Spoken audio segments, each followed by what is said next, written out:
last year's inauguration of Ellen Johnson-Sirleaf in Monrovia was both touching and historic. The former finance minister became Africa's first elected female president. Festivities rang in the occasion to celebrate the new reign of the politician Liberians call Mama Ellen. In Mali recently, a woman candidate, Sidibe Aminata Diallo, tried to imitate this success. Her party's name, called the Movement for Environmental Education and Sustainable Development, summed up her platform. She was the first woman candidate in a Malian presidential election.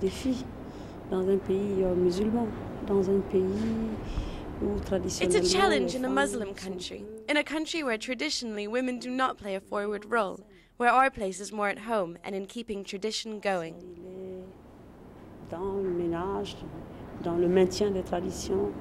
The professor of development and town planning fared dismally at the polls. She got less than 1% of the vote.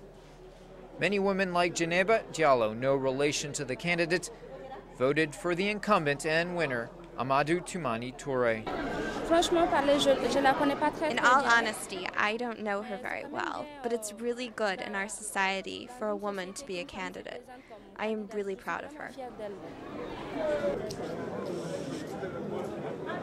One of the few Diallo supporters, Sangare Awa Mariko, said the election marked a step in the fight for women's rights. I know that she been the first, and after that I knew that there are women here in Mali, next time will do like her. And we're going to support them. We have to support them. Women have to support them.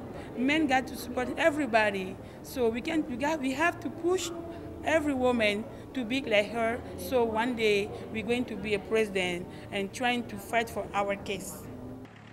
In Senegal, ahead of recent legislative elections, there was an effort to pass a gender parity law that would guarantee a certain number of assembly seats to women.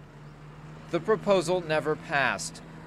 Many women politicians in West Africa are appointed ministers of culture, health, or women's issues, but very few are ever elected as legislators. Pemba Mbo is a former Senegalese minister of culture who has run for local government offices, but has failed to get elected. Still, she is against parity laws. We need to be very careful. It is the reason for what I disagree with the law of parity. Because we need a consolidation of a position, woman position in the society, in everywhere, in institution, but not putting women and manipulating them. Because our society is changing very, very, very deep.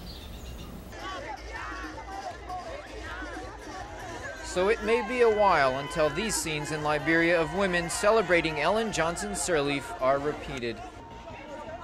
President Sirleaf has promised a lot in war-torn Liberia, so her performance, if successful, may well encourage more women to run and more voters to elect them. Nico Columbans, VOA News, West Africa Bureau, Dakar.